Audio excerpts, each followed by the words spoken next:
Veo que están grabando. Agus, Sí. ahí iniciamos, dame un momentito, ¿ah? Ah, bueno, perfecto. Ahí se me escucha, estábamos probando eso. Bueno, Sí. en el marco de la asignatura Control de Gestión, los hemos invitado a compartir la charla con Agus, titulada El rol del controller como copiloto de crecimiento sostenible en las empresas. Agus Terribile, ¿verdad? Sí. Sí, de 10.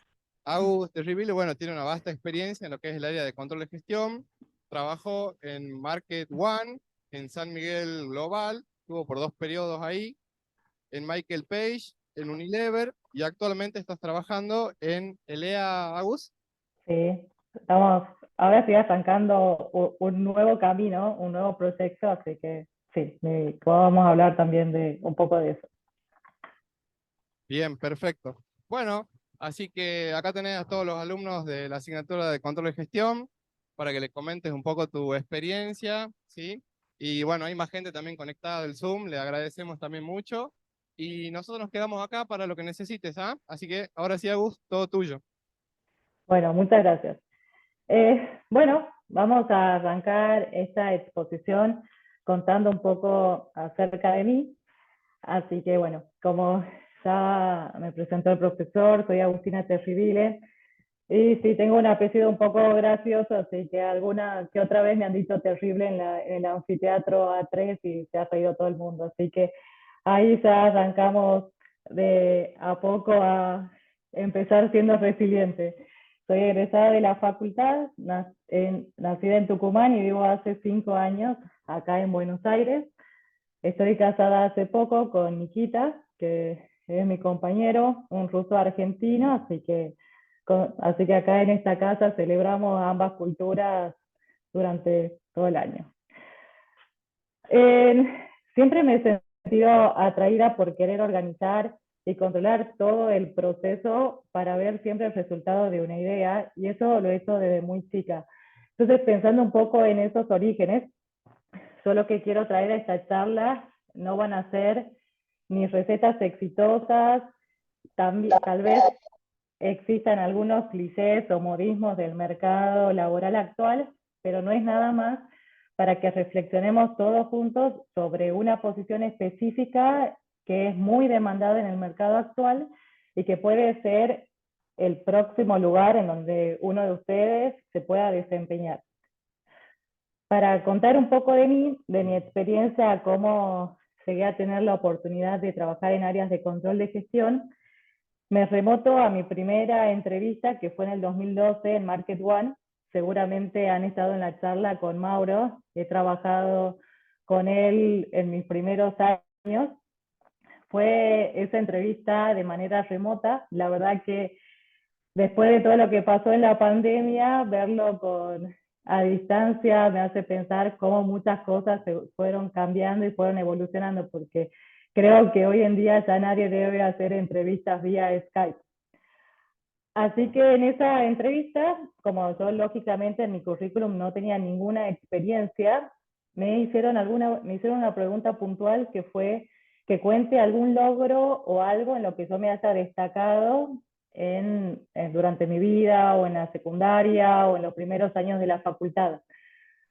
Así que bueno, no vamos a mentir, nunca he sido de las primeras de mi clase, así que tenía que pensar un poco por dónde iba a ir mi respuesta. Así que podía ser un poco por mi experiencia en el equipo de handball, como para poder comentar algo de eso, o contar en la época que fui editora de la revista del colegio. Y creo que fue muy afortunado poder hablar de eso, ya que en ese momento, cuando tenía 17 años, tuve a cargo el hecho de que la revista salga a final del año, y para eso tuve que gestionar con mis compañeros y definir los artículos que tenían que trabajar, que ellos busquen los sponsors, y no importaba que sean grandes empresas, también podría haber sido fotocopiadoras Maxi o la panadería de la esquina, pero lo importante era como mantener al grupo motivado, poder juntar todos esos sponsors, cuidar la economía de la revista y velar para que esto salga en tiempo y forma.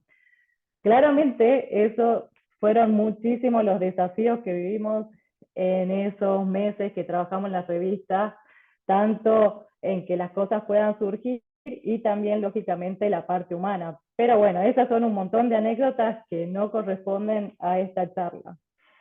Así que bueno, esa historia fue el puntapié, por lo que creo que pensando en ese primer momento, yo los invito a todos a que siempre piensen en alguna experiencia en la que ustedes hayan considerado que han estado liderando algo.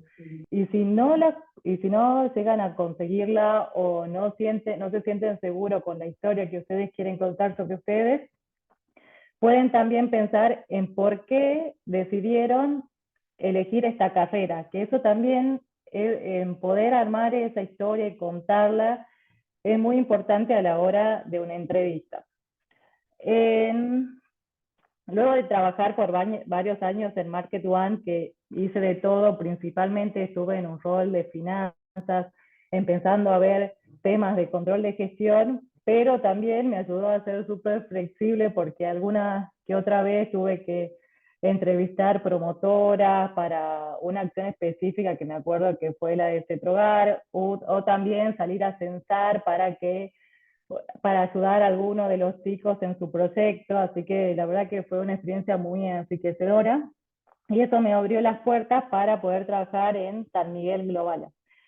Que dicho sea de paso, hay algo que hoy me acordé, que alguna vez estuve en el lugar de ustedes, pero en la clase de recursos humanos con el profesor Humberto D'Arterio, y me acuerdo que en una de las charlas que hablaban sobre los bonos variables en el salario en las empresas, participó Luciana, y ella contó toda su experiencia también en San Miguel, y muy curiosamente, con el pasar de los años, ella terminó siendo mi jefa y fue la persona que me dio la oportunidad para llegar a Buenos Aires. Pero hasta llegar ahí, vamos a contar un poco que en San Miguel ingresé a trabajar en el área de recursos humanos, principalmente en el equipo de liquidación de haberes.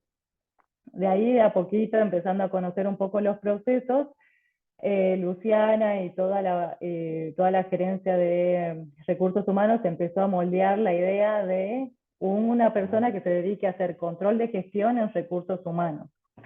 Por lo que en esta charla, si bien vamos a ver cómo se mueve financieramente el controller, también es muy importante saber que esa posición, a la que la voy a definir enseguida, también afecta en diferentes otras estructuras de la compañía, tanto de recursos humanos, de operaciones, de logística. Así que está bueno saber de que uno no va a quedar solo fijo en un área específica, sino que también puede tener la posibilidad de moverse en otras. Luego, en ese momento, hicimos muchas propuestas de mejora de procesos, de análisis financiero, de la masa salarial de San Miguel. Trabajamos un montón con con las otras gerencias de recursos humanos, como la de capacitaciones, desarrollo, beneficios. Y luego llegó la oportunidad de poder trabajar en control de gestión, pero en el área de finanzas, de manera corporativa, que no solamente local en Tucumán, sino que también la empresa en esos momentos tenía operaciones en Uruguay, Perú y Sudáfrica. Así que la verdad de que la posición era acá en Buenos Aires, tenía mucho que analizar porque lógicamente que uno cuando está en Tucumán está con sus afectos, a su familia, todo es mucho más cerca, tienen otros tiempos, y pasar acá a vivir a Buenos Aires, la verdad que representaba un desafío muy grande para mí, principalmente desde lo personal y lógicamente también desde lo profesional. Así que decidí dar ese paso hace 5 años, y la verdad es que fue una muy buena decisión porque eso me ayudó como a abrir muchísimo más la cabeza y conocer otras experiencias. Lo bueno es que el paso de San Miguel me dejó como muchas anécdotas, me dio como mis primeros pasos para poder para poder sumar herramientas a mi currículum, como por ejemplo aprender Power BI, entender cómo otras herramientas influyen en el trabajo del día a día. Y también como empezar a conocer más cómo es la cultura acá, la cultura del trabajo, perdón, cómo se manejan, qué herramientas usan, qué herramientas más tenés que estar como preparándote para poder sumar a tu currículum. Así que bueno, con el tiempo tomé la decisión de salir de San Miguel y empezar como a buscar otras oportunidades afuera porque quería como poder entender bien el mercado en Buenos Aires, quería entender bien qué otras ofertas había, qué otros tipos de compañías. Así que tomé la decisión de presentarme a una empresa de recursos humanos, una multinacional de recursos humanos que se llama Michael Page. Ahí la posición era de Senior Team Leader del área de finanzas y la entrevista fue con el CFO de la compañía, el director financiero. Así que de esta experiencia quiero contar cómo fue la entrevista y algo que creo que sería un buen consejo para dejarles a ustedes. La verdad es que esa entrevista para mí fue la más desafiante que tuve porque estaba por entrevistarme con una persona que tenía 10 años de compañía, que era número 1 en finanzas, y yo venía de hacer como más trabajos de analistas y quería ver como que me quería mandar a ver qué pasaba.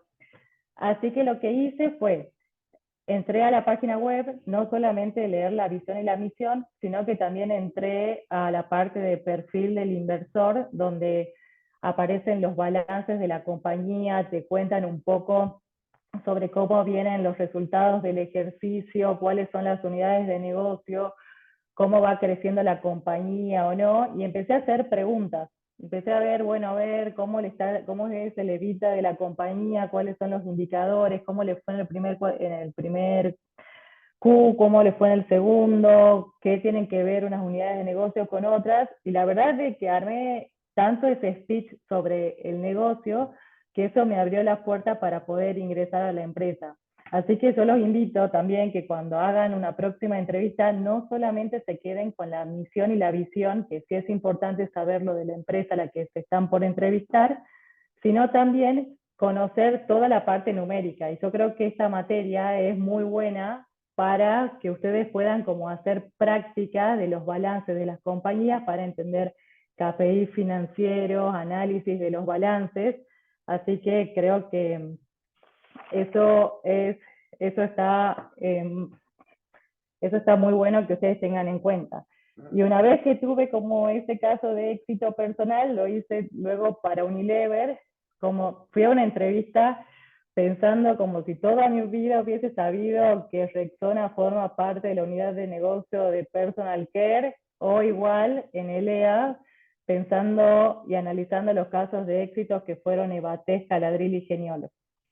Creo que eso también habla mucho sobre mi perfil. Yo considero que soy una persona muy curiosa, me gusta saber, aprender más, y también me fui como un poco moviendo de varios sectores por ahí. Es verdad que hay mucha gente que trabaja en una empresa y está muchos años, y eso es muy bueno porque eso lo que hace es ganar mucha profundidad sobre el negocio en el que está operando la compañía, pero también está bueno como poder ver qué otras cosas hay en el mercado y ver cómo todas las herramientas que uno va aprendiendo puede ir aplicándolo en otras compañías. Por lo tanto, lo que creo que hace hoy en día es el controller es supervisar los procesos y recursos para garantizar eficiencias y lograr los objetivos de la compañía. Entonces, ¿qué es lo que creo yo? Que ser controller, que se puede englobar en muchas líneas de las tareas que puede ser un analista, un jefe, un gerente del área de control de gestión, o como les contaba antes, de recursos humanos.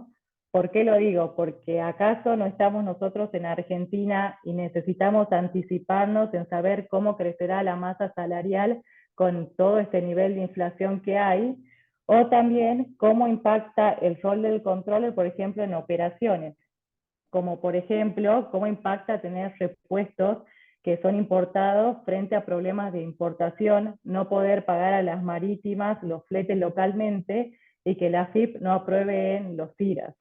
Todas esas preguntas y todas esas dudas que se van generando como en las problemáticas diarias de la compañía, es a lo que el controller tiene que anticiparse. Y es por eso que yo creo que es una posición que tiene que ser copiloto de las decisiones del negocio. ¿Por qué? Porque ayuda a detectar, a anticiparse, a comunicar, a trabajar codo a codo con el negocio en los posibles impactos económicos que puede generar en la compañía. Saber también detectar cuándo, en qué año el negocio va a planear tranquilamente y cuándo, como por ejemplo este año, hay que abrocharse los cinturones y pasar la turbulencia. Esto también es una idea que fue calando mucho de mi ex jefe, el CFO de Michael Page, Oscar, que él siempre me dio una idea que fue muy importante para mí, que es que en toda la vida empresarial, el que primero pone la bandera para conquistar un mercado es el área comercial, y luego vienen las áreas de soporte. Él siempre decía, Agus, una empresa no se crea primero por generar el equipo de finanzas, sino primero hay que saber cuál es el negocio y qué objetivo se quiere lograr. Así que durante esta charla, los temas que vamos a ver un poco del contexto VUCA, luego la evolución del enfoque empresarial, las nuevas tendencias del mercado con respecto al controller, temas de planeamiento y control de gestión, cuáles son los principales procesos que trabaja el control en su día a día, el PNL específicamente o estado de resultados y un caso práctico. Con respecto al contexto VUCA, ese es un concepto que seguramente lo hayan visto en la materia o en otra de las materias de la facultad, que es un acrónimo en inglés que significa volatilidad, incertidumbre, complejidad y ambigüedad. Se usa para describir el entorno actual de negocios y la realidad global.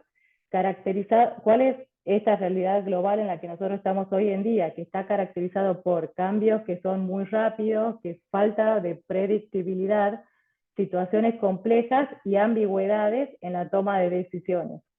Este es un término que surgió de los contextos militares y que se fue popularizando en la gestión empresarial. Entonces acá podemos ver en este gráfico que tenemos que hacernos dos preguntas para entender en el contexto en el que estamos insertos hoy en día. Uno es, ¿qué tanto vos podés predecir el resultado de las acciones que va a generar la compañía? Y el otro es, ¿cuánto uno conoce de esa situación? Por ejemplo, en el caso de volatilidad, que es que más conozco de la situación y más puedo predecir, podemos poner como por ejemplo que Unilever quiere lanzar su e-commerce y vender sus productos directamente desde Internet. Pero ¿qué es lo que pasa? De que hay tantos avances tecnológicos tan rápidos que genera que siempre estés al día para generar una mejor experiencia del usuario y que la misma sea eficiente, que vos puedas lograr mejores costos para llegar al cliente, y también que hay muchos competidores emergentes, que ellos también tienen que competir con todos los supermercados que a su vez están generando su e-commerce. Luego tenemos la situación de que nosotros podemos conocer, pero no podemos predecir. En ese caso estamos en una cuestión de incertidumbre, que es un poco en lo que hoy en día están las compañías en Argentina. Lo que podemos pensar, por ejemplo, es que uno de los productos de Unilever, que es Cif multiuso, que se produce acá en Argentina, ellos, por ejemplo, pueden querer exportar ese producto a otros lugares del mundo. Pero ¿qué es lo que pasa? Que estamos en medio de un cambio de gobierno, hay muchas fluctuaciones del tipo de cambio, entonces es muy importante como ir entendiendo eso para ver si estos son momentos para crecer o para no crecer. Luego luego podemos pensar en una cuestión en la que no conozco la situación, pero puedo predecirla. Entonces, en ese caso, estoy en una situación de complejidad. Como por ejemplo, si pienso en el laboratorio ELEA, esos capaz pueden tener la idea en querer implementar un sistema que permita que un visitador médico, cuando va a visitar a los médicos y les promocionan los productos de la compañía, quieran buscar un sistema en el cual ellos puedan detectar si ese médico al que están promocionándole los productos puedan marchar que las recetas que ellos hagan a los pacientes sean de los productos de LEA. Entonces, por lo tanto, ese sería un proyecto de tecnología muy complejo, ya que se necesitaría buscar la manera o algún sistema en el que se pueda comprobar que el médico realmente recete productos de la compañía. Y luego estamos en una situación en la que no conozco la misma y que además no puedo predecir las acciones. Entonces, en esa cuestión estoy acá en este cuadrito de ambigüedad. Como por ejemplo, si pienso, no sé, en Market One, en el caso de que un project leader quiere hacer una investigación de mercado para un cliente. Pero ¿qué es lo que sucede? Que el cliente no proporcionó la visión o el alcance al que quiere llegar con esa investigación de mercado. No, la idea es como bastante vaga, entonces por lo cual el project leader y su equipo tienen que interpretar esas ideas y a menudo pueden estar en situaciones de contradicción, por lo cual eso va a requerir de que uno esté trabajando constantemente en la comunicación con los clientes para poder aclarar las direcciones y las preferencias. Una vez que nosotros conocemos el contexto en el que estamos inmersos, hay algo que a mí me parece como muy interesante, que es pensar que sabiendo, investigando mucho sobre la situación en la que estamos, cómo fue evolucionando el soporte empresarial. Con soporte empresarial yo me refiero a cómo nosotros actuamos ante una respuesta de alguna pregunta que esté surgiendo hoy en día. Lo primero que pasa es que uno no da respuesta directamente, no sé, piden una información, directamente se arma la información que se solicita y bueno, no hay como algo que te dé más soporte más allá de un número que uno pueda presentar. Eso fue evolucionando hacia dar una respuesta. Y con dar esa respuesta nosotros creemos que con eso cumplimos, como que decimos, bueno, yo te estoy presentando estos resultados ante esta duda que vos estás teniendo. Listo. Pero ¿qué pasa? Que eso después es como que uno se queda como medio con una idea medio vaga, entonces uno tiene que ir como cada vez más a anticiparse a la respuesta que quiere dar. Entonces, uno puede ir y dar una respuesta sólida, pero lo que hay que preguntarse es si realmente esa respuesta es oportuna. O sea, vos podés estar dando, por ejemplo, una respuesta de lo que ha pasado en julio, ahora que estás arrancando septiembre. Ok, vos diste la respuesta, explicaste desviaciones, por ejemplo, de algún análisis financiero que te estén preguntando, pero ahora en septiembre, ¿qué pasa? Ya ha pasado un mes, no se pueden tomar decisiones en que puedan anticipar esas dudas, así que también hay que tener en cuenta la oportunidad en la respuesta. Y luego está la posibilidad de dar una opinión oportuna, que dar una opinión no es como sentarse y yo opino de todo, no, es ir preparándose, entender el contexto, entender lo que me están preguntando, armar toda la información y con esa información como pensar lo que yo quiero decir y darlo en el momento adecuado. Por ejemplo, en este ejemplo que daba recién de la respuesta sobre algún indicador financiero un mes después, capaz que lo das en el mismo momento en que te están haciendo la pregunta. Y eso es algo muy bueno. Y ahora lo que sería como tener una estrellita en la frente es anticiparse a las necesidades y trabajar en la mejora continua. ¿Eso qué quiere decir? Que yo no solamente voy a estar esperando dar la respuesta cuando me estén preguntando, no, sino que yo voy a anticipar antes, voy a entender el contexto, voy a entender hacia dónde va el negocio, qué es lo que quiere, cómo quiero brindar el soporte para dar la mejor respuesta posible y no obstante poder recibir, retroalimentarme de todo lo que puedo recibir de la persona a la que me está haciendo una pregunta para poder trabajar en esa mejora. Y esto es lo que hace que las empresas sean sostenibles, digamos, o sea, trabajar siempre en querer ir un paso más.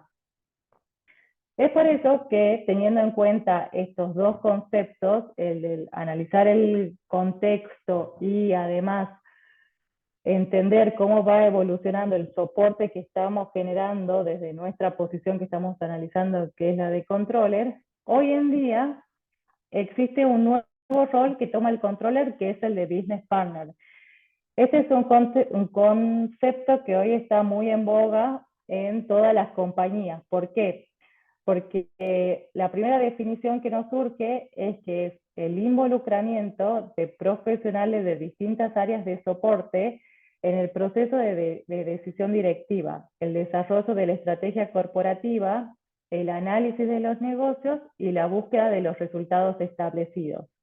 ¿Esto qué es lo que quiere decir? De que hoy en día ya no se está esperando a alguien que solamente haga un reporte financiero, no, se está buscando a alguien que pueda conocer el contexto, anticiparse a lo que pueda ocurrir y poder dar las mejores soluciones posibles. Por ejemplo, yo analizo el tema de la inflación, ¿verdad? Y voy viendo que cada vez más tengo información sobre que la inflación va a crecer. Bueno, yo no espero a tomar decisiones cuando ya la inflación de un mes tenga 2 dígitos, no. Yo espero y anticipo todo lo posible para tomar acciones que permita que el negocio no pierda valor o generar más gastos o más costos por esa situación que yo ya puedo prever que va a ocurrir. Por lo tanto, hoy en día también a la posición de controller se la puede conocer como la de Finance Business Partner. Es como que es muy parecida, así que el día que estén buscando trabajo, vean en LinkedIn o en alguna de las bolsas de trabajo, la pueden encontrar o como controller, como analista de control de gestión o como Finance Business Partner. Y esta unión entre un controller que solamente hace reportes, analiza, va viendo las variaciones de los resultados de la compañía, más sumado a este rol como mucho más proactivo de lo que esperan las compañías de ir generando mejora continua en su trabajo, es a lo que yo también llamo ser copiloto del negocio. ¿Por qué?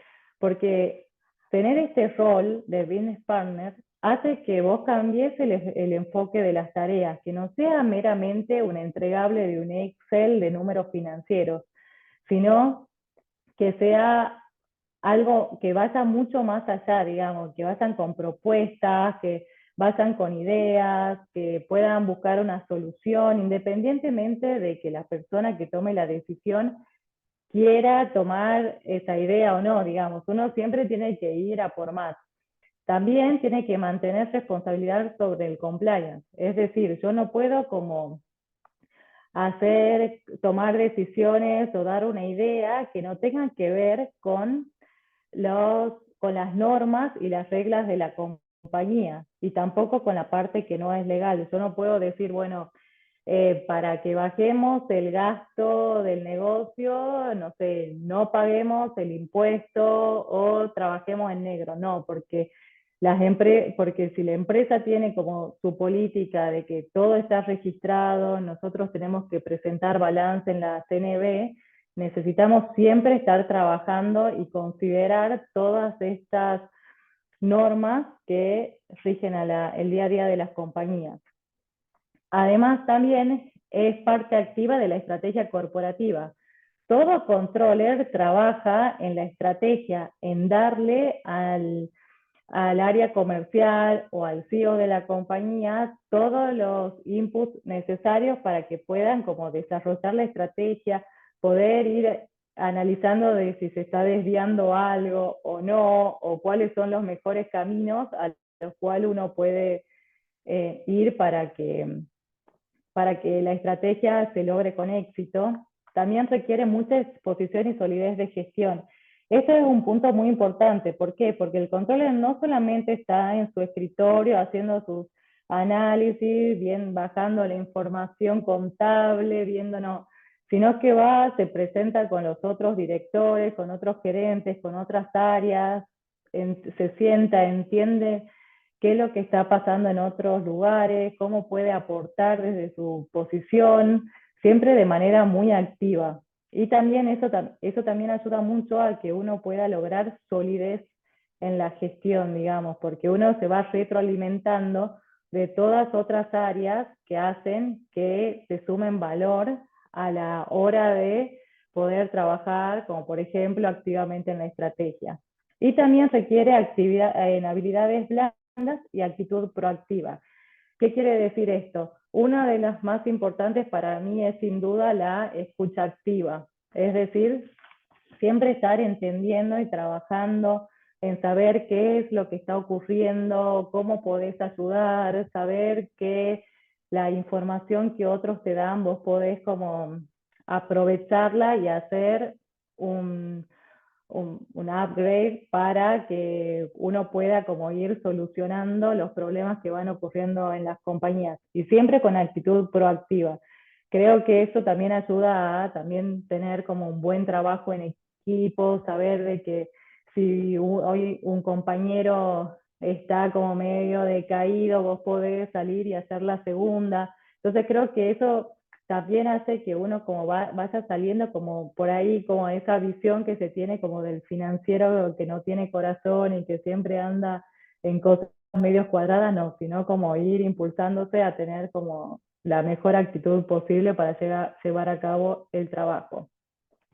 Entonces, hablando un poco esto de la actitud, de la escucha activa, perdón, una de las preguntas que me parece también interesante traer a la charla es cómo nosotros podemos conocer al negocio. Y lo podemos hacer de dos maneras.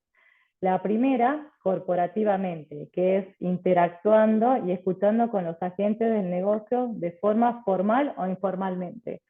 Cuando hablo de una situación formal, lo que digo es, por ejemplo, cuando armamos las famosas reuniones de trabajo en equipo con diferentes áreas, y de manera informal, que puede ser tomando un café en algún lugar, o no sé, si te tomas el colectivo con alguno de tus compañeros y vas más o menos escuchando cómo está viviendo qué está pasando en su área, eso ayuda mucho para ir conociendo. Y yo les dejo algunas preguntas que pueden hacer, que son, por ejemplo, ¿cuáles son sus objetivos más importantes? ¿Cuáles son sus desafíos actualmente? ¿Cuáles creen que son sus principales variables de facturación o costos? ¿Cuáles son nuestros principales competidores y qué hacen distinto ellos a nosotros y qué se necesita de finanzas? Siempre esa actitud proactiva, ¿no? De saber qué yo puedo brindarle a mi compañero de otra área. Y también personalmente, mediante investigación, lectura, entrenamiento y observación. Por ejemplo, si yo estoy sentada en Unilever, entonces me interesa saber mucho qué hacen otras compañías del consumo masivo acá en Argentina por este contexto de incertidumbre. Entonces, ¿qué hago? Bueno, leo las noticias, veo cómo le está yendo, no sé, a Procter Gamble, que es el principal competidor, trato de entender cómo han sido sus balances y los resultados que presentaron. Puedo analizar también qué publicidades están haciendo en la televisión. Todas esas cosas suman. Lógicamente también que uno se vaya entrenando, si hay cosas que, no sé, que uno no sabe, hoy en día podés entrar desde YouTube al chat GPT o todo, hay un montón de herramientas en el cual te pueden ayudar a saber no sé, interpretar un KPI, entender qué indicadores, indicador nuevo podés traer a la compañía. Así que esas cosas también uno no tiene que quedarse solamente en el nicho o en la estructura en la que está, sino también hacer un poco de investigación para poder como agregarle valor a tu trabajo y que sea como un trabajo 360. Bien. Ahora voy a hablar un poco del día a día de planeamiento y control de gestión. Esto se da absolutamente en todos los puestos, en todos los seniorities, todas estas tareas, que son, primero la de presupuesto, que acá saqué la definición del libro, que es la expresión cuantitativa de los planes de la empresa en términos físicos o financieros o ambas formas. Este presupuesto nosotros lo hacemos antes de que comience el periodo que nosotros queremos analizar. Por ejemplo, las empresas que tienen su ejercicio fiscal de enero a diciembre, ahora en agosto deben haber comenzado con todo el proceso de presupuesto para entender y proyectar lo que va a suceder el año siguiente. Entonces se analizan todos los aspectos, desde por ejemplo, una empresa que tiene plantas como el laboratorio, bueno, necesita saber cuál es el volumen que va a hacer de sus productos, cuál va a ser la estructura que pueda soportar la planta para poder ejecutar la producción de esos productos, cómo las áreas de soporte, o sea, es un momento en el cual uno pone en la mesa la situación en la que está y cuáles son los recursos con los que cuentan, que son económicos, la estructura, la tecnología y otros que ayudan a ver más o menos cuál es el presupuesto. Lógicamente hay que entender siempre el contexto en el que está la empresa. Luego tenemos el control, que es el proceso de establecimiento de estándares, la recepción de retroalimentación acerca del desempeño real y toma de acción correctiva cuando el desempeño real se desvíe de manera significativa de lo planeado. Es decir, nosotros terminamos el periodo de presupuesto y arrancamos con el periodo de control. Entonces, arranca enero, yo había presupuestado un resultado financiero y controlo al final del mes a ver qué desvíos tuve, si estuve dentro de lo que de lo que se planteó en el presupuesto o no, si estuve por debajo, si estuve por arriba, cuáles fueron las situaciones que hicieron variar a ese presupuesto y cuáles son las acciones que yo voy a tomar para corregir esa situación que se pueden presentar. Entonces, cuando yo tomo esas acciones, lo que sucede es el otro proceso que es del forecast, que esta es una definición mía, que es la proyección de los resultados al final de un periodo, considerando las variables que puedan modificar el curso de los resultados planteados en el presupuesto. Es decir, yo tengo mi presupuesto, yo ya voy considerando la información real de análisis de los resultados de la compañía y con respecto a esos desvíos voy a ir proyectando lo que va a pasar.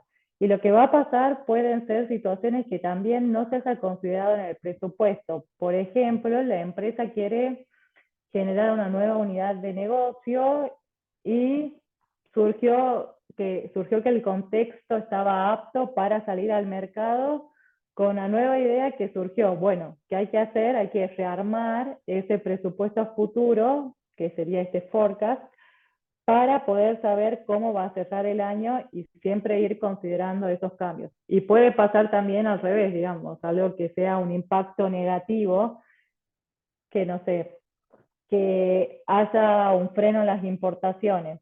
Bueno, ante ese contexto hay muchas posibilidades que haya muchos productos en una compañía que no se puedan producir.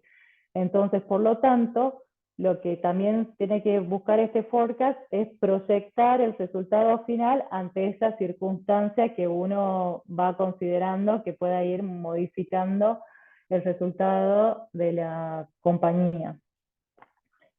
Dentro de los principales análisis que se hacen en estos tres periodos, en estos tres procesos, perdón, son el P&L o estado de resultado. Acá voy a ponerlo como en la visión del costeo por absorción, en el cual tenemos las ventas, los costos, eso nos da un margen bruto, luego le restamos los gastos de administración y comercialización, que también los podemos conocer como gastos de estructura, y obtenemos un resultado operativo, o que también se lo conoce como EBITDA, que es el resultado antes de intereses y depreciaciones.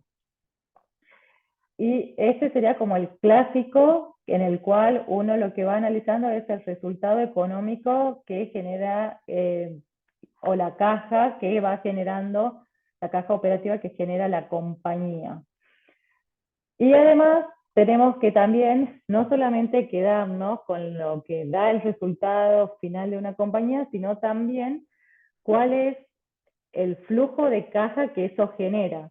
Entonces, por lo tanto, una vez que nosotros tenemos un resultado operativo, nosotros tenemos que sumarle las depreciaciones, restarle los movimientos, sumar o restar los movimientos de capital de trabajo, restar las inversiones, restar los pagos a dividendos, y eso a mí me da un flujo de caja.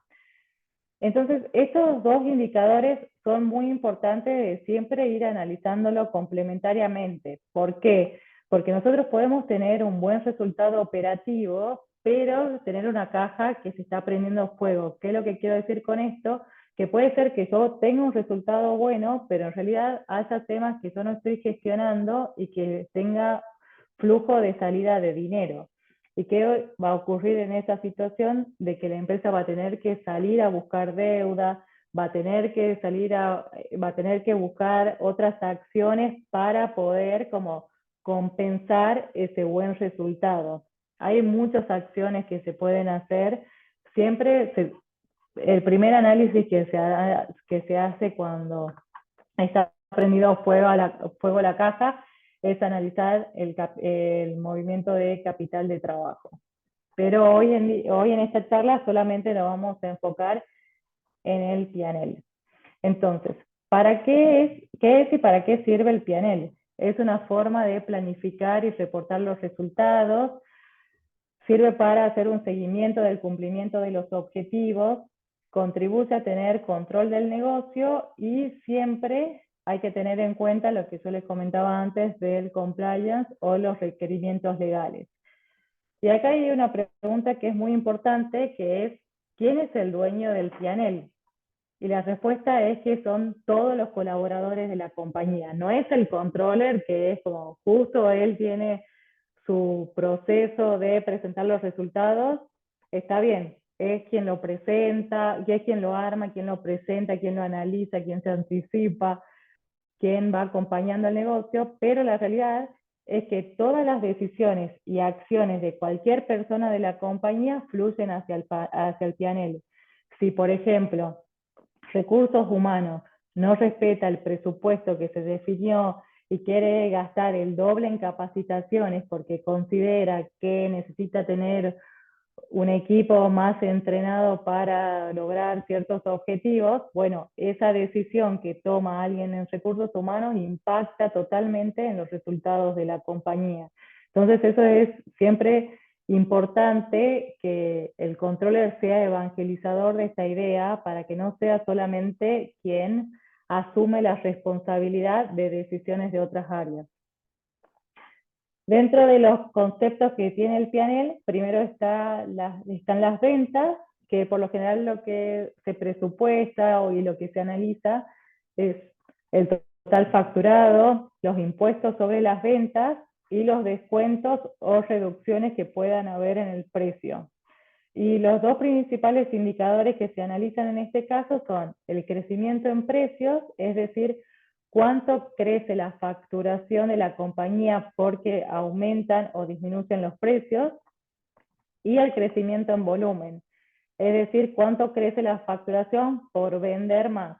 no es simplemente un crecimiento de volumen, sino es un crecimiento rentable. Hay un componente muy importante que es el mix, que esto lo vamos a ver en el caso práctico. Acá lo importante, y ustedes lo deben haber escuchado, es también cómo, por ejemplo, afecta en muchas empresas de consumo masivo lo que se llama precios justos, que es un programa del gobierno. Bueno, cuando surgió ese programa, todas las compañías tuvieron que ajustar todo el volumen, empezar a entender cuáles son los productos que van a ser más rentables para la compañía y cuáles no, como para poder mitigar esa nueva situación, ese nuevo punto que surgió dentro del contexto normal y habitual de la empresa. Luego tenemos la parte de los costos, en los cuales tenemos dos partes. Algo en los conceptos que hacen al costo del producto, costos variables, como ser los materiales de fabricación, los materiales de empaque, los costos de conversión de plantas y de plantas de terceros o de personal de terceros, los costos de las importaciones y, por ejemplo, también beneficios de exportaciones. Y también están los costos de supply chain, que supply chain es un área que tienen las compañías que dan soporte a la producción, que tienen como principales gastos los costos, los fletes y bodegas, los sueldos, viajes, beneficios de los equipos, los costos de las mermas y los gastos regionales. Luego tenemos los gastos de administración y comercialización, que son todos aquellos que se generan por las áreas de soporte o de estructura, también lo suelen llamar como overhead, que son los sueldos, bonos, gastos de viajes, personal tercerizado, gastos de oficina, desarrollo de productos, análisis de mercados, capacitaciones, desarrollo del área de tecnología, estudios de mercados y otros de las áreas de marketing, de ventas, de nuevos negocios, de recursos humanos, de tecnologías, de finanzas y de otras áreas que puedan tener las compañías de acuerdo a cuál es su enfoque o qué tan grande es su estructura. Y por último, vamos a mostrar un caso práctico en el cual vamos a ver cómo se valoriza el mix y cómo la decisión, por ejemplo, en ventas, va a influir en el P&L y cómo eso va a influir en todo lo que venimos hablando del contexto, de cómo el controller tiene que anticiparse y entender la situación para poder brindar un mejor servicio. Acá, por ejemplo, he considerado 3 artículos que vende una empresa de consumo masivo, que es un desodorante de la unidad de negocio de cuidados personales, un jabón líquido del área de negocio de cuidados hogareños y los saquitos de té que forman parte de unidad de negocio de alimentación. De los cuales la empresa va a querer vender y presupuestar un volumen de 6 toneladas para el desodorante, es 1 tonelada para el jabón líquido y 3 toneladas para los té. El precio de ventas de cada uno y el costo unitario. Entonces, primero dice, bueno, yo voy a presupuestar con este enfoque, pero como estamos en un periodo de presupuesto, vamos a analizar otros escenarios como para ver cómo eso puede influir y qué decisión podemos tomar para mejorar la situación que nosotros tenemos. Entonces podemos decir que podemos tomar 2 caminos. Uno, que dividimos estas 10.000 toneladas para producir en un 40% para la unidad de negocio de cuidados personales, un 20% para cuidados del hogar y un 40% para comida. Y la opción B es cambiar el mix de 40% de unidades para cuidados personales, 10 para cuidados del hogar y 50% para el té. Entonces, acá lo que hacemos es implementar, armar un panel del escenario actual y hacia dónde nosotros queremos ir. Entonces, en el primer caso, que nosotros cambiamos el split de las unidades de venta, decimos que el escenario actual, antes de cambiar, perdón, en el escenario actual a nosotros nos está dando una contribución marginal de 33 millones de pesos y un porcentaje de contribución marginal del 53%, que es bastante bueno, que con esto la empresa puede seguir adelante. Si nosotros hacemos un cambio en este split de unidades, manteniendo el precio de venta y los costos de venta, nosotros lo que logramos es tener una variación positiva en las ventas, es decir, genero más ventas por este cambio de volumen en cada una en las unidades de negocio, y además gano un 4% en porcentaje de contribución marginal. La verdad que hacer este cambio, a mí lo que me plantea es que sería muy bueno, digamos, y que al año siguiente tendríamos un buen mix. En cambio, si decimos, bueno, no, pará, capaz que tenemos algunas restricciones en la planta, capaz que no podemos hacer ese mix, bueno, cambiemos un poco, entonces hacemos la propuesta B. Entonces, cuando hacemos la propuesta B, lo que sucede es que ganamos más en ventas, capaz que no tanto como la opción A, pero lo que está pasando es que perdemos un 3% en el porcentaje de contribución marginal. Entonces este ya es un primer radar en el cual nosotros nos podemos anticipar a que una decisión de cambio de unidades puede afectar negativamente al negocio. Entonces, ¿qué conclusiones puede dejarnos este caso práctico, que sería como solamente una partecita de todo el análisis de un estado de resultados? Es que variar el mix trae impactos en distintas líneas del P&L, pudiendo ser estos positivos o negativos dependiendo del objetivo que se quiere lograr. En el caso A, nosotros mejoramos las ventas como también el porcentaje de margen de contribución. Ese sería un escenario ideal porque además nos va a permitir como poder tener un mejor resultado y poder como lograr los objetivos de la compañía. Y en el caso B, nosotros mejoramos las ventas, pero a costa de diluir el porcentaje de margen de contribución. Esto no sería correcto si la estrategia de la compañía es mejorar su rentabilidad. Por lo tanto, es súper relevante tener en consideración cómo afecta cada uno de los factores en el P&L, mirando no solamente vender más, sino que la empresa crezca de manera sostenidamente.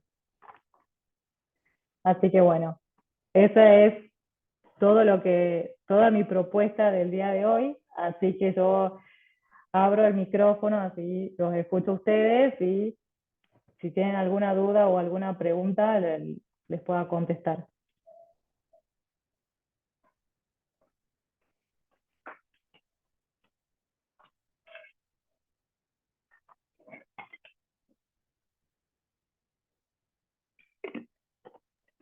Hola, Agus. Hola. ¿Te escuchas? Ah, sí, ahí está. Sí. Bueno, muchísimas gracias primero por tu exposición. Vamos a compartir, vamos a verte ahí, así alguien si quiere hacer alguna pregunta por acá, por el Zoom, puede prender el micrófono y hacer la pregunta, o puede escribir por el chat también, o si alguno de los estudiantes aquí presentes quiere comentar algo, también le acerco el micrófono. Ahí te va a hacer una pregunta, Agus, no sé si lo ves, a Luciano. Sí, lo veo, lo veo. Hola, ¿se escucha? Sí, perfecto. ¿Cómo estás, Luciano? Bueno, primero, bueno, agradecerte por la charla. Y segundo, algo que me llamó la atención, que vos nombraste con la parte de los procesos en los equipos de control de gestión, hablabas de la primera parte de los presupuestos. La pregunta son dos, básicamente, pero una es, para vos, ¿qué tan fundamental o qué tan importante es la elaboración de un presupuesto y hacia qué tipo de presupuesto también te referías? No sé si hablaba de presupuesto solamente financiero o hablaba de presupuesto en general, digamos. O sea, Bien. ¿Y la segunda?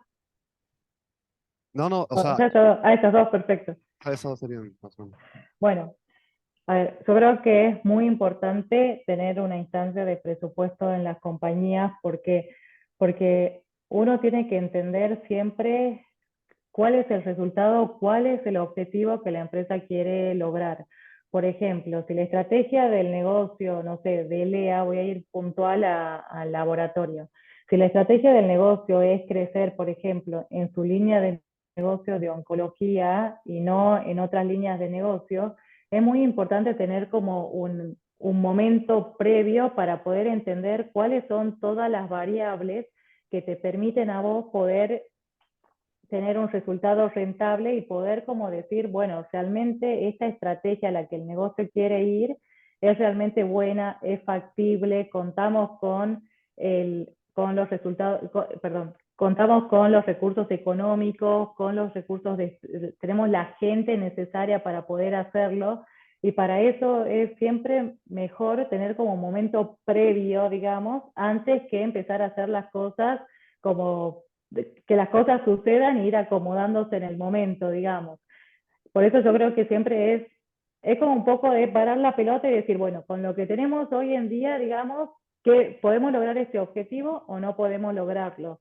Así que creo que eso es muy importante. Hay un meme muy gracioso que siempre hay sobre las áreas de control de gestión, que es la carpeta de control de gestión que dice presupuesto versión 1, presupuesto versión 2, y después sale el presupuesto versión 5 final y el versión 25, perdón, final, y el final, final, final. Entonces, eso hace de que todo el tiempo uno esté tratando como de encontrar todas las variables necesarias para llegar a tener una buena rentabilidad del negocio y un buen resultado. Y acá Eliana dice algo como muy interesante, que es que sin presupuesto estás como en un barco sin timón, siempre que y siempre tiene que estar hecho muy a conciencia. Yo creo que eso es fundamental, y por eso yo siempre pienso en el contexto, y hay que entender mucho el contexto para no poder errarle a la situación a la situación, para poder prevenirse y anticipar situaciones que afecten a la rentabilidad del negocio.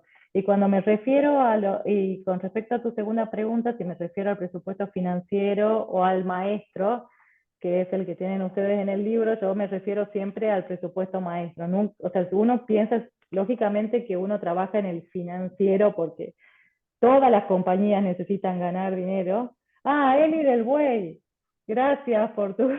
Que, mira, bueno, gracias por tu Hola, comentario. Agus. Hola, ¿cómo estás? Muy Muchas gracias por sumarte. charla, muy buena la charla.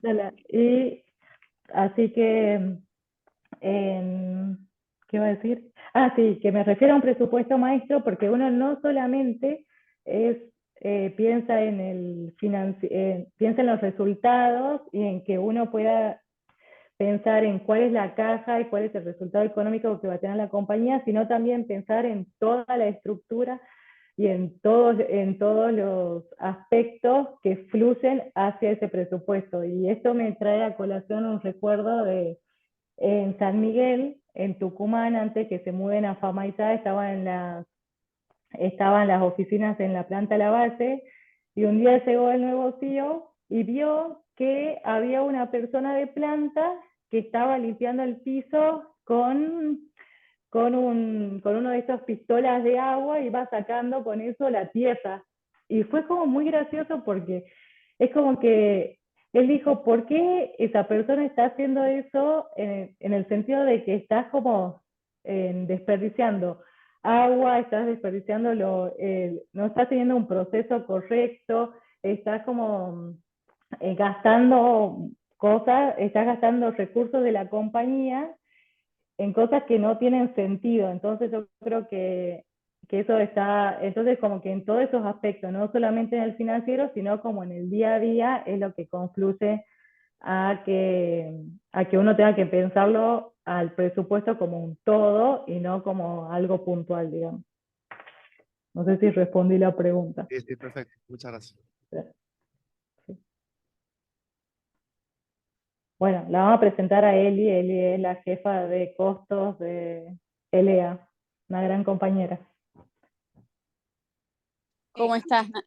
Aportando un poco a lo que decías y tomando el ejemplo de oncología, eh, si mañana queremos hacer crecer la línea de oncológicos, la presupuestamos, pero no tenemos en cuenta de que el mercado local no lo va a absorber porque ya está a tope y tenemos que salir a exportar. Y el gobierno nos restringe la exportación por X motivos. Si nosotros no visualizamos ese contexto y no hacemos un buen uso de nuestros recursos de comercio exterior y supply y ponemos todo un presupuesto en marcha que después no va a tener sentido. Por eso hablaba de un presupuesto a conciencia. Estás en lo mismo que la nada. Es como no tener presupuesto. Si vos no te parás en el contexto, no habilitas todas las variables posibles, habidas y por haber, estás perdido. Es como no tenerlo. Por eso el presupuesto es clave porque todos necesitamos un objetivo de superación, pero además tiene que estar hecho con los pies en la tierra, ¿no? Sin intentar ir más allá de lo que se pueda. Así que nada, clarísima la charla. Dejé a mi bebé, perdón, tengo una bebé, vuelvo de licencia en breve a ELEA y dejé a mi bebé solamente para escuchar la charla. Muchas gracias, muy amable, Eli. Gracias. Agustina, ¿me escuchás? Sí, sí. ¿Cómo estás? Bueno, agradecerte también por la charla y quería preguntarte sobre presupuestar en Argentina, porque ¿qué tanto te podés pegar un presupuesto? Porque a veces pasa que uno arma un presupuesto y después eh, evaluás un poco a los gerentes en base al cumplimiento de ese presupuesto, pero ¿qué pasa en situaciones como, por ejemplo, pensando ahora en las post-paso, que de un día para el otro no había precios, había cosas que subían un 70% literalmente de un día para el otro, cuando por ahí uno contempla la inflación, pero no a esos niveles? Entonces, bueno, quería preguntarte qué se hace en estas situaciones o qué tanto te puedes pegar un presupuesto en estas circunstancias. Perfecto. Muy buena tu pregunta. La verdad es que para eso existe el forecast.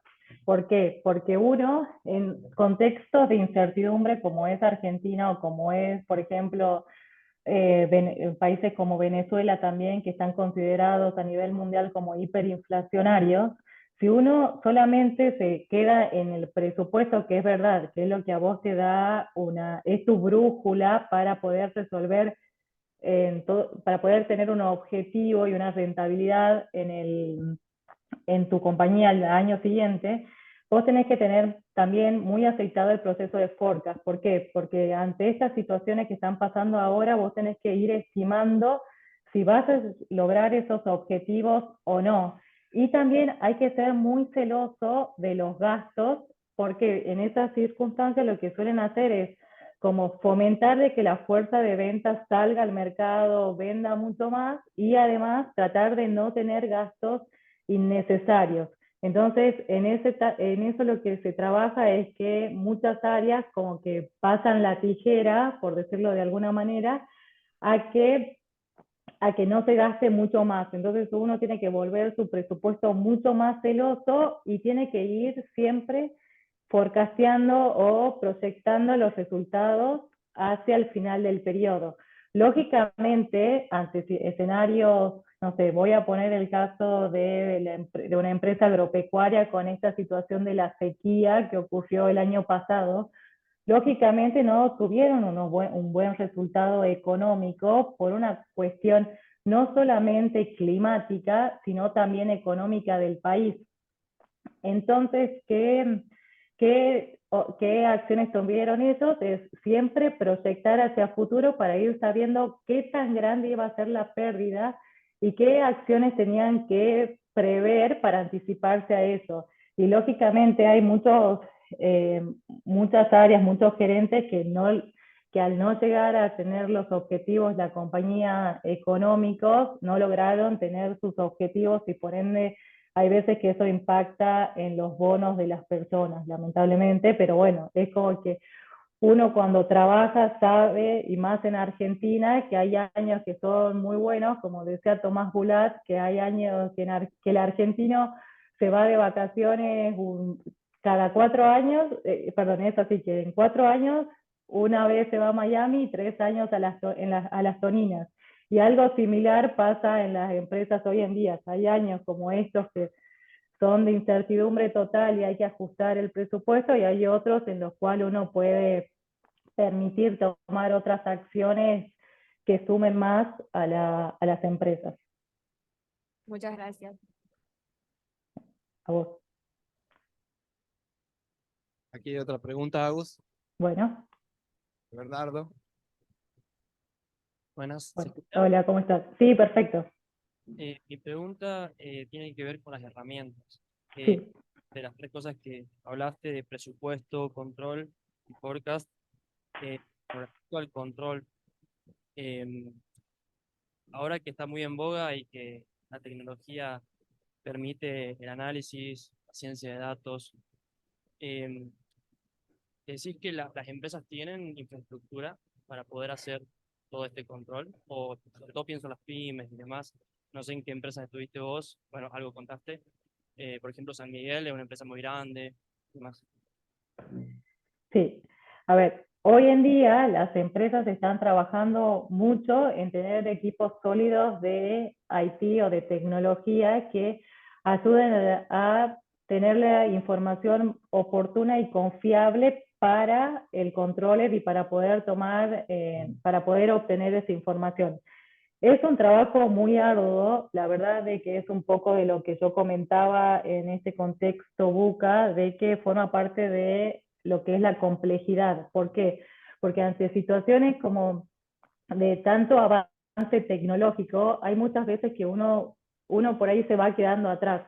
Con respecto a las pymes, o sea, cuando yo empecé a trabajar en Market One, me acuerdo que no teníamos grandes ERP como SAP o Oracle, sino que trabajábamos con Finagro, que es una herramienta desarrollada de manera local y que era muy buena. ¿Por qué? Porque realmente lo que hacía era como poder entender los procesos de la compañía y poder desarrollar el mejor sistema tecnológico para una empresa más pequeña. Entonces yo creo que hoy en día eso está muy en boga y creo que hay muy buenos profesionales y cada vez hay mejores incluso. Y también no hay que quedarse solamente con el título que uno obtiene en la facultad, sino también hay que entrenarse y aprender sobre sistemas. Por ejemplo, de las herramientas que a mí me gusta mucho trabajar, que es la de Power BI, eso también son herramientas de reporte que si vos obtenés la información de tu negocio, podés ir proyectando, mostrando la información, armar como la historia de lo que uno quiere ir presentando, proyectando. Creo también hay otras herramientas, hay muchos licenciados en administración de empresas que estudian programación, capaz que no la carrera, pero sí partes puntuales, como por ejemplo algunos lenguajes específicos para programar, como Python o R, que eso ayuda mucho también, por ejemplo, a utilizar tableros de control a través de sistemas como Power BI o Tableau. Así que creo que esas son herramientas que por lo menos pensando desde el lado del licenciado en administración de empresas suma muchísimo a la hora de trabajar. Y también eso cuando uno empieza a estudiar un poco el lenguaje de tecnología, cuando empieza a trabajar en el lenguaje de tecnología, eso como va acompañando a diferentes sistemas. No es necesario que una pyme hoy en día invierta en un gran sistema o un gran ERP, sino con pequeños otros sistemas de desarrolladores que son más regionales, sirven para tener información oportuna y confiable para los dueños de la compañía. ¿Power BI permite analizar en tiempo real o es? Sí. Sí, permite, porque, a ver, hay dos opciones de Power BI. Una que es que tu input sea un Excel que vos estés actualizando diariamente y eso vos lo podás conectar y eso te va trayendo información. Y ahí también Power BI lo que hace es se conecta vía SQL a las interfaces de los sistemas, que es lo que permite que si uno va operando en ese sistema, Power BI va actualizando la información. Entonces eso hace que sea como mucho más ágil para poder ir entendiendo la información. Eso sobre todo lo usan las áreas comerciales. ¿Por qué? Porque necesitan saber, por ejemplo, cuánto estás vendiendo, si estás de acuerdo al presupuesto o no, cuánto te falta vender. Entonces, eso hace que tener bases de datos que uno va va completando diariamente o tener un sistema que uno va gestionando diariamente, hace que uno tenga información más rápidamente. Te iba a decir algo con respecto a eso también, es que hay Power BI u otras herramientas como por ejemplo Tableau o la que corresponde a Google, que no me está saliendo ahora el nombre, lo que también tienen son cortes de información. Entonces, en vez de tenerla online, que se puede tener, también hacen un corte al final del día. ¿Por qué? Porque hay veces que hay muchas operaciones que se pueden volver atrás. Entonces, para poder como compensar operaciones que uno va hacia adelante o va hacia atrás, lo que hacen es cerrar el periodo, por ejemplo, a las 6 de la tarde, y al día siguiente vos podés tener la información más fiable del día anterior. O sea, que hay como muchas formas de ir viendo cuál sería el corte de información que uno necesita para poder analizar, ¿no? Muchas gracias. Agus, perdón, Sí. quedó una pregunta en el chat. Ah, sí. Agustina, muy clara tu exposición, te agradezco la generosidad, te escribo de la UNCE, Santiago del Estero, desde la Cátedra de Recursos Humanos. Quería preguntarte si podrías comentarnos en qué indicadores habría que pensar para dar inicio a la figura del controller en el ámbito de recursos humanos y si lo estás llevando adelante a través de la herramienta Power BI. Perfecto. Bueno, dentro de recursos humanos hay muchos indicadores que se pueden analizar. Por ejemplo, las altas y bajas del personal, analizar cuál fue el porcentaje de rotación que hubo en un mes, entender también cómo va avanzando, cuál es la masa salarial o cuál es el gasto que se tiene en masa salarial, cómo va eso aumentando con respecto a las pautas salariales, qué pasa si yo quiero tener una pauta específica o quiero aumentar mi pauta, cómo esto va cambiando o no el costo laboral. También hay muchos indicadores con respecto a la cantidad de beneficios, las personas que aceptan esos beneficios o no, cuál es la población que tiene cada uno de esos beneficios. También hay de capacitaciones, asistencia a las capacitaciones, como que hay mucha información que se puede ir utilizando. Yo lo utilicé, mira, armé un ejemplo puntual, cuando San Miguel decidió trasladar la planta del empaque de la base a Famaillá. Yo hice un Power BI que lo que hacía era analizar, bueno, en ese momento, que era lo que iba a pasar, voy a poner un poco el contexto, que había mucha gente que no iba a aceptar, se planteaba de que había mucha gente del empaque que no iba a aceptar la propuesta de ir a trabajar a Famaillá por las distancias. Entonces, lo que se hizo fue un plan de retiro voluntario.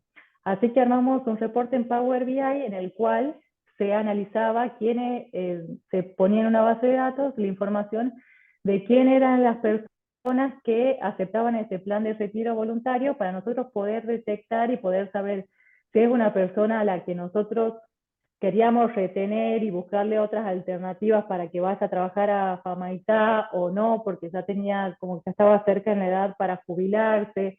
Entonces, como armamos todos esos indicadores para que el gerente de planta siempre sepa cómo iba a quedar su estructura.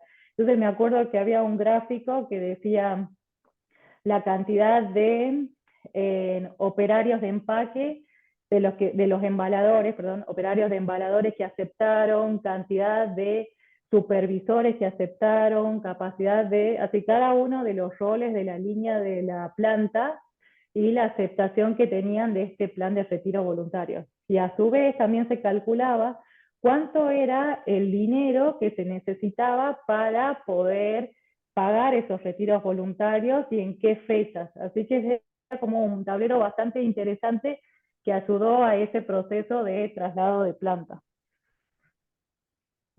Y también hay algo que puedo recomendar, no sé si hoy en día lo estarán haciendo o no, pero la empresa Conferri brinda cursos de KPIs de recursos humanos. Así que ahí hay mucha información en las cuales uno puede tomar esos indicadores que analiza recursos humanos e implementarlo en un Excel para tener información mensual, principalmente para la decisión de un director o un gerente de la empresa, ¿no? Gracias, Agus, por toda tu Sí. respuesta, por la exposición también. Fue un gusto contar con vos en el marco de la asignatura. Ahí Víctor también te agradece. Y Gracias. bueno, realmente valorar mucho tu experiencia, que hayas puesto a disposición también esta charla, que si no me equivoco fue del año pasado, por ahí. Sí, sí. Así que bueno, un gusto conocerte también y bueno, te despedimos y te agradecemos con un fuerte aplauso. Bueno, gracias. Yo la verdad que quiero agradecer principalmente, siempre hay que ser agradecido en la vida, así que primero a vos, profe Javier, la verdad que para mí sos un mentor desde ese día que me has llamado en enero, me has ayudado como a acomodar muchas ideas que por ahí no estaban tan claras. La verdad que tu calidez humana y el feedback que me has dado todo para poder lograr esta charla, yo lo valoro un montón, así que te lo agradezco. También a mi familia, que sé que están ahí, así que me acompañan siempre, que me animan a siempre estar sumando más cosas por hacer. Y bueno, y a todos ustedes, a los chicos de la cátedra, perdón, de la clase, y a todos los que se sumaron, como Eli, que me sorprendió un montón, muchas gracias. Así que bueno, si cualquier cosa, les dejo mi mail, si necesitan hacerme una consulta, si quieren que les vea su currículum, si quieren que los ayude a buscar alguna empresa o algo, me pueden escribir y sin problema los ayudo. Gracias, Agus, por haberte hecho trabajar un fin de semana. En fin, No, no hay problema. estoy haciendo el caso. Muchas Aprendí un gracias, montón en el proceso. Muchas gracias. que estés muy bien. Igualmente.